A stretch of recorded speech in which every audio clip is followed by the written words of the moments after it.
Now, we're not trying to keep anybody back. We're just trying to keep somebody from breaking his neck. We have the idea of a bridge across the chasm. Now, that is an old mystic idea that there was a chasm. There was a chasm between this existence, where we are now, and a higher plateau of existence. And that many people, trying to make it, fell into the abyss. Well, we've built a bridge, and we have this simile of the bridge, and the bridge goes from this state of existence to that state of existence, and the bridge is all complete now, and it can be walked. But there's one point: you have to walk on the bridge. You know, you wouldn't think you'd have to tell people this. You'd say to somebody, you can cross the Grand Canyon as long as you walk across the bridge. And you think that is enough, but by George, somebody would go down to the edge and walk off into thin air. And you say,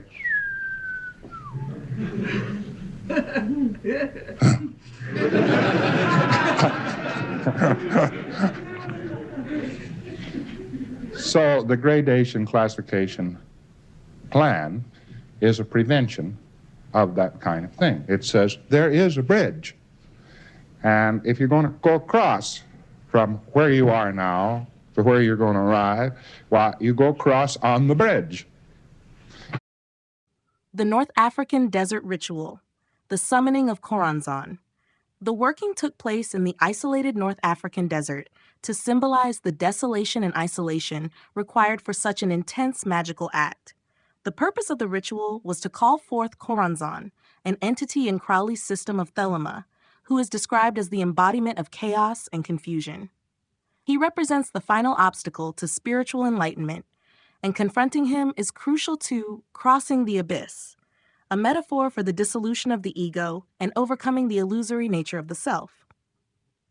In Crowley's cosmology, Choronzon guards the abyss, the chasm that separates the material world from the spiritual realm, which must be crossed by the magician on their path to unity with their holy guardian angel or higher self.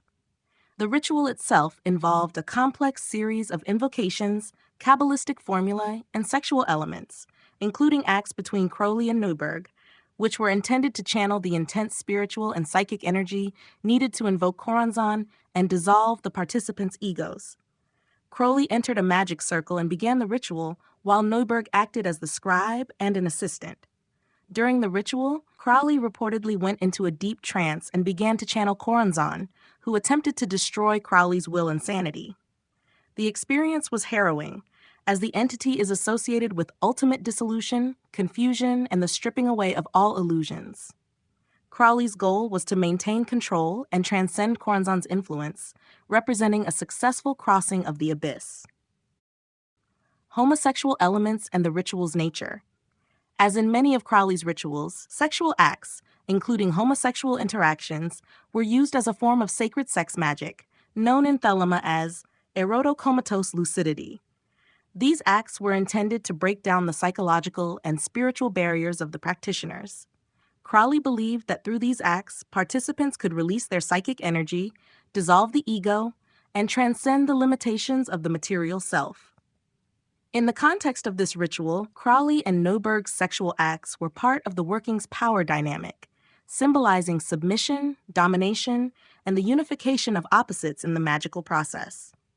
Crowley's belief in the transformative power of sex, especially in breaking down the ego and societal taboos, was central to his philosophy of magic.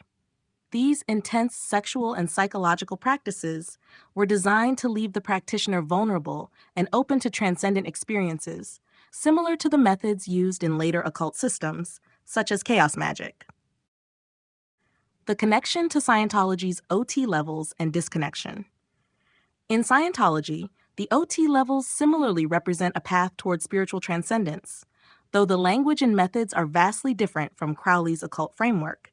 However, the core concept of dissolving the ego, detaching from the material self, and crossing into a new state of consciousness shares similarities. 1. Fracturing the psyche in Scientology. In the OT levels, particularly OT3, individuals confront the existence of body thetans, spiritual entities attached to them, which creates a deep psychological rupture. The process of auditing, where practitioners repeatedly go over traumatic or disorienting incidents, works similarly to Crowley's ritualistic ego dissolution. By continuously focusing on these entities and their influence, Scientologists gradually disconnect from their original sense of self, becoming more malleable and susceptible to further manipulation by the organization. 2. Crossing the abyss and OT-8, complete detachment. The higher OT levels, especially OT-8, are said to bring the practitioner to a state of complete disconnection from their physical body and mind, very much like Crowley's concept of crossing the abyss. In Crowley's system, to cross the abyss, one must face Choronzon and let go of the ego entirely, resulting in a state of no-thingness or unity with the divine. In Scientology, OT-8 represents a similar kind of final stage where the individual supposedly attains truth and ultimate spiritual freedom, but this truth involves a complete disassociation from the physical self, akin to an abyss of non-identity. 3. 8-8 and ego death. L. Ron Hubbard's concept of 8-8, where a person's ability to control their environment and perception goes from infinite to nothing, 8 to 0, and back to infinite again, 8, mirrors the crossing of the abyss.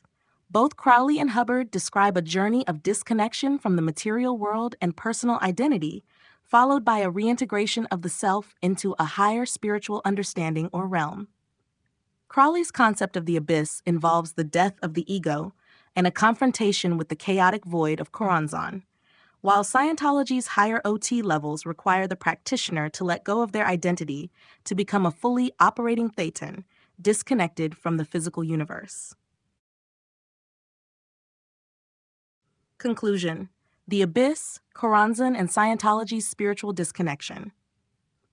Aleister Crowley's working with Choronzon in the North African desert was an attempt to cross the abyss, representing the ultimate dissolution of the ego and confrontation with chaos. This process of breaking down the psyche and transcending the physical self mirrors the progression through Scientology's OT levels. Both systems seek a final stage of disconnection from the material world, though the methods, Crowley's intense occult rituals versus Scientology's structured auditing and processing, are vastly different. Ultimately, both pathways lead to a similar metaphysical state where the individual is fractured and detached from their previous sense of identity, leaving them vulnerable to control by the forces behind these systems. Audiences know what to expect, and that is all they are prepared to believe in. A very simple answer. I left because my wife wanted me to, and also because I wasn't making any money, because all the money flows, of course, to my father, always has. I was also tired of the fraud and the deception, plus his deep involvement in personal use of drugs on himself and others, black magic. When you say black magic, what are you talking about? I mean, some of the things that I read in the stack of material, it sounds just absolutely unbelievable. What are you talking about when you say this? Well, the funny thing is that the actual truth is about as far out as Scientology itself.